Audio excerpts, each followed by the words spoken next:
Today I am going to discuss about the medical surgical nursing 2 and unit 1 oncology nursing. In this we are going to discuss about the gene therapy. So today topic is gene therapy, and in this gene therapy first we will discuss about the definition of gene therapy.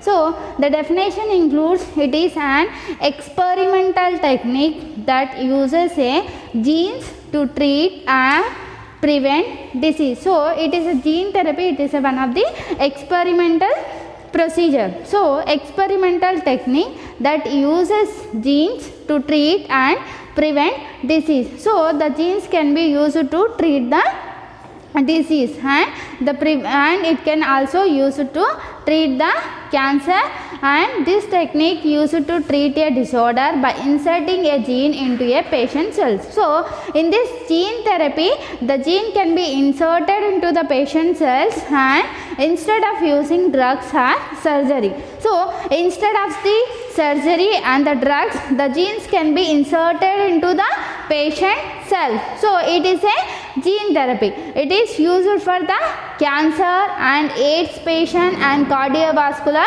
diseases. So the gene therapy can be used for the cancer patients and AIDS patients. So AIDS means there is a acquired immunodeficiency syndrome.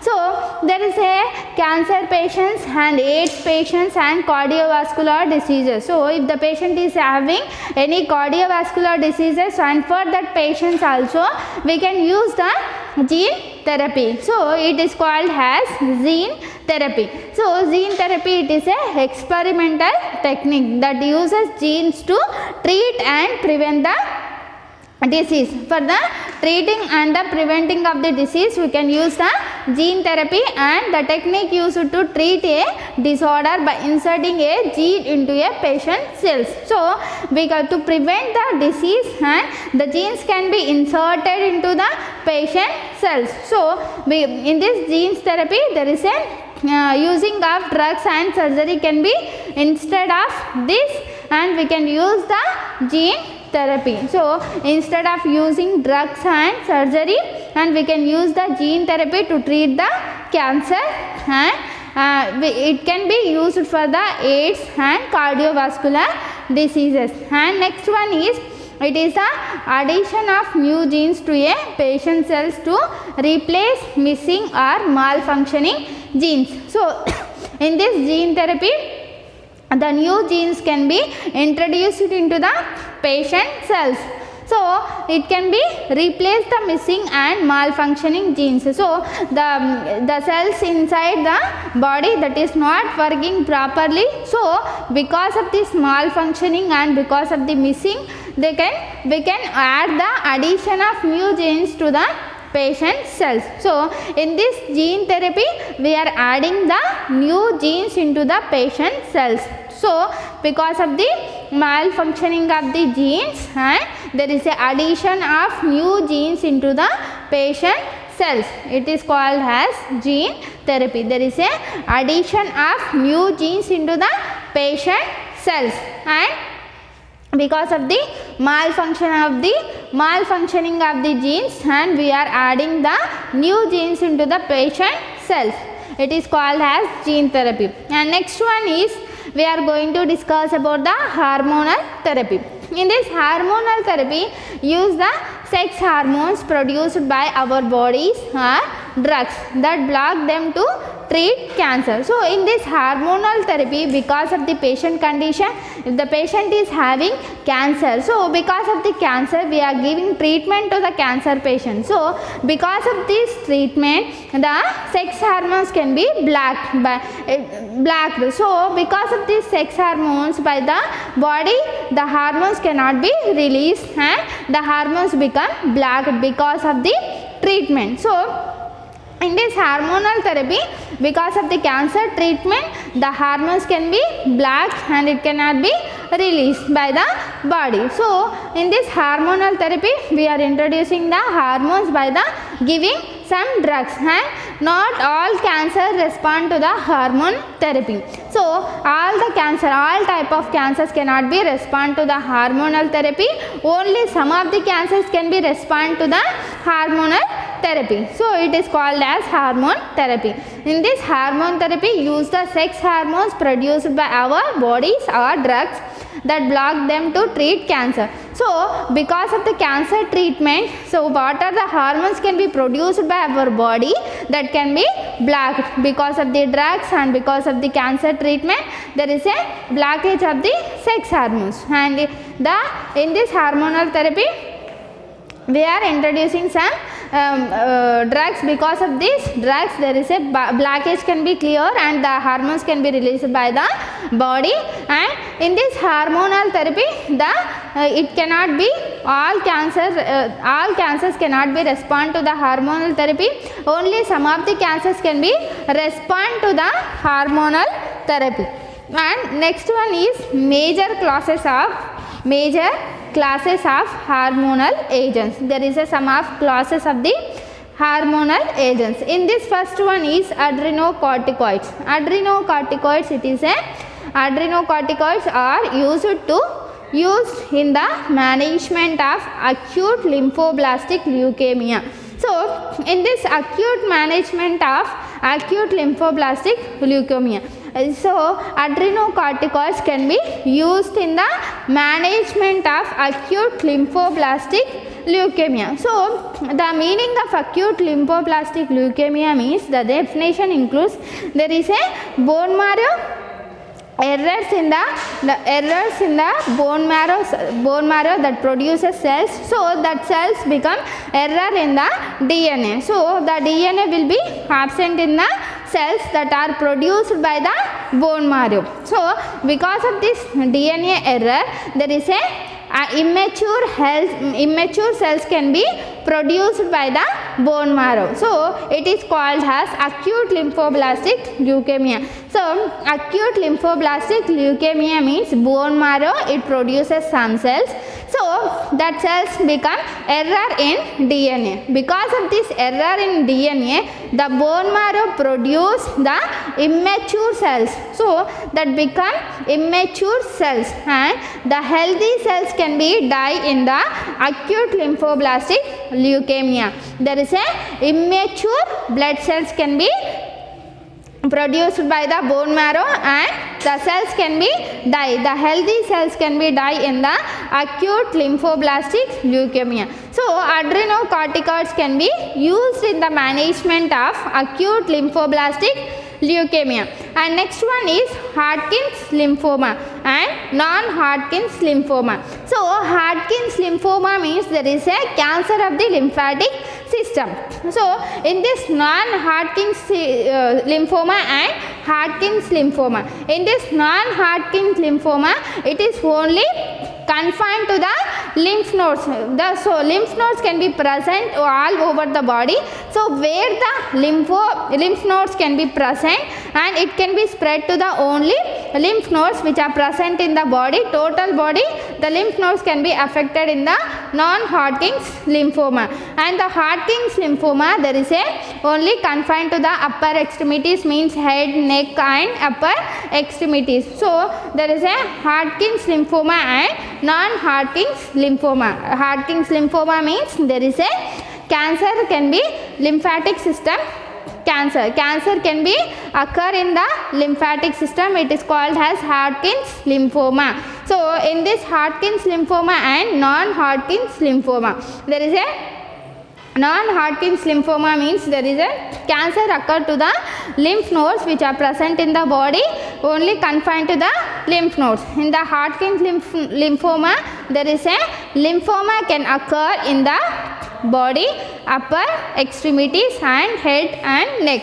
And next one is to prevent allergic reaction and to reduce the edema. If the patient is having edema, adrenocorticoids can be used to reduce the edema. And if the patient having any allergic reaction with some medications, and we can also use the adrenocorticoids to reduce the allergic reaction and edema. It is adrenocorticoids. adrenocorticoids. There is a adrenocorticoids means it is used to manage the management of acute lymphoblastic leukemia and Hodgkin's lymphoma and non-Hodgkin's lymphoma to prevent allergic reaction and to reduce the edema.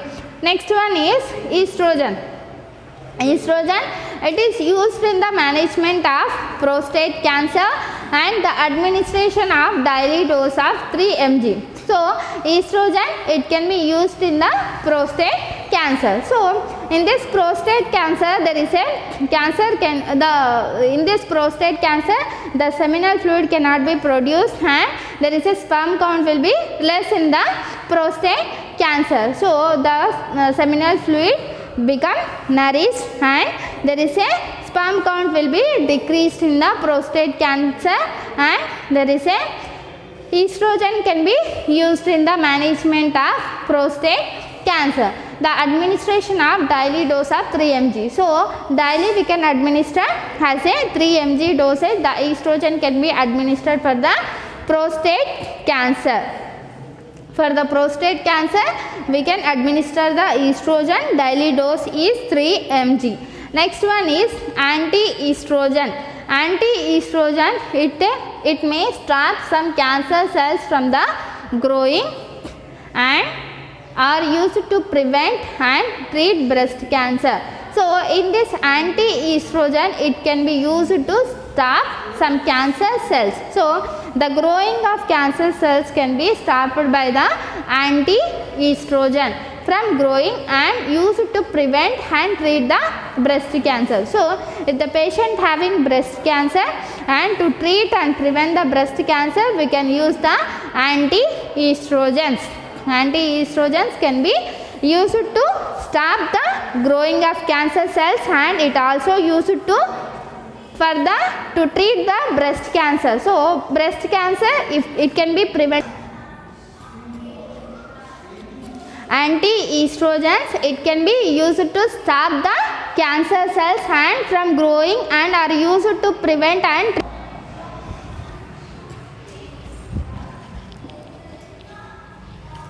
so anti-estrogens, it can be used to prevent the breast cancer. So if the patient having breast cancer, we can use it to treat the anti-estrogens. So the example for the anti-estrogen is tamoxifen and raloxifene. So tamoxifen and raloxifene, it is the anti-estrogen drugs. It can be used to prevent the breast cancer. And next one is antiandrogens.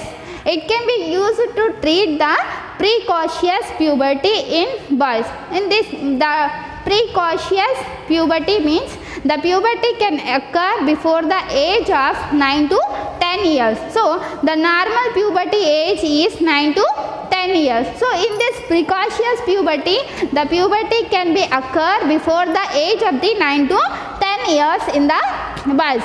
It is called as precocious puberty. So antiandrogens are used to treat the precocious puberty in boys and delaying the secondary sexual characteristics. So because of the precocious puberty, and there is a antiandrogens can be block the testosterone. So because of the blockage of the testosterone, the puberty can be occur at the normal age. So there is a antiandrogens can block the testosterone. Testosterone, it can be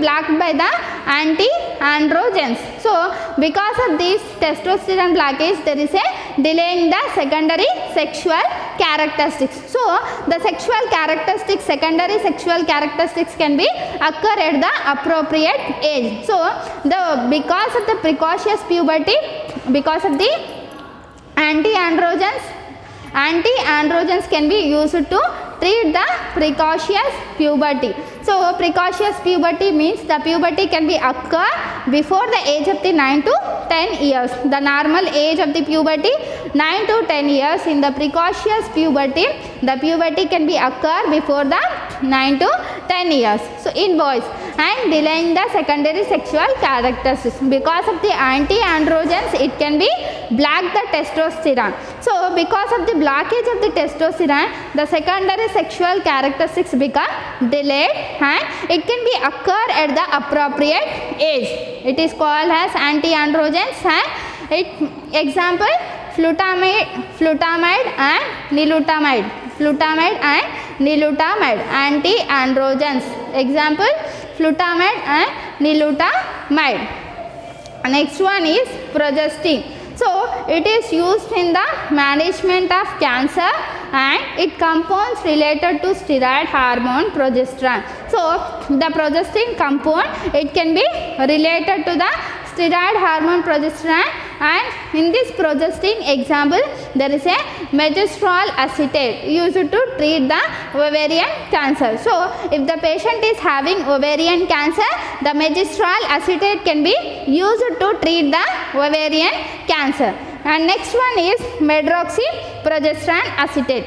Medroxyprogesterone acetate, it can be used to treat the prostate cancer. So if the patient is having prostate cancer means you can administer the medroxyprogesterone acetate, and if the patient having ovarian cancer, we can administer the megestrol acetate. So these are all the progestin.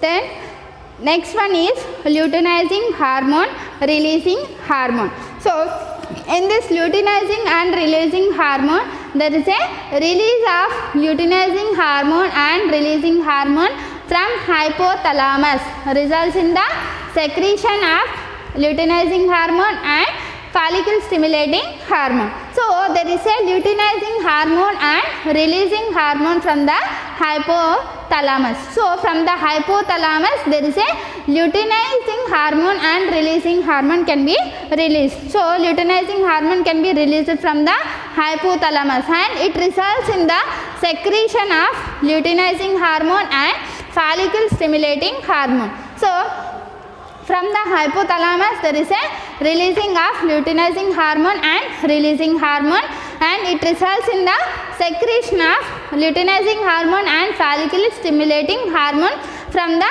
pituitary gland. So from the pituitary gland, the luteinizing hormone and follicle stimulating hormone can be released, and which causes the secretion of estrogen from the ovaries and the testosterone from the testes. So from the pituitary gland, the luteinizing hormone and follicle stimulating hormone can be released, so which causes the secretion of the estrogen from the ovaries and the testosterone from the testes. So it is the luteinizing hormone and releasing hormone. There is a secretion of estrogen from the ovaries and the testosterone from the testes. There is an example for the luteinizing hormone and releasing hormone. There is a leuprolide and the nafarelin.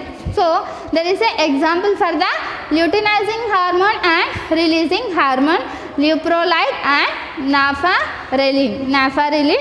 These are all the drugs which are used in the luteinizing hormone and releasing hormone. There is a release of luteinizing hormone from the hypothalamus.